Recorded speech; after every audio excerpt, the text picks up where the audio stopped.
మార్చి 2వ తారీఖు రోజు సాయంత్రం కామదహనం చేయండి. 3వ తారీఖు రోజు అనగా మంగళవారం మధ్యాహ్నం 3 గంటలకు గ్రహణం ప్రారంభమవుతుంది. సాయంత్రం 6 గంటలకు గ్రహణం వీడిపోతుంది. 3వ తారీఖు రోజు ఎవరు కూడా రంగవల్లులు ఆడుకోవద్దు, కలర్లు చిమ్ముకోవద్దు, కలర్లు ఆడొద్దు. 4వ తారీఖు రోజు పొద్దున్నే హోలీ పండగను జరుపుకోవచ్చు.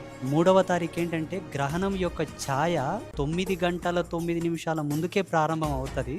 వీడిన తర్వాత కూడా మళ్ళీ సేమ్ టైం గ్రహణం యొక్క మోక్షకాలం పుణ్యకాలం ఉంటుంది. అందుకే 3వ తారీఖు ఏమి చేయొద్దు, న్యూట్రల్, దాన్ని వదిలేద్దాం, ఈశ్వరునికే వదిలేద్దాం.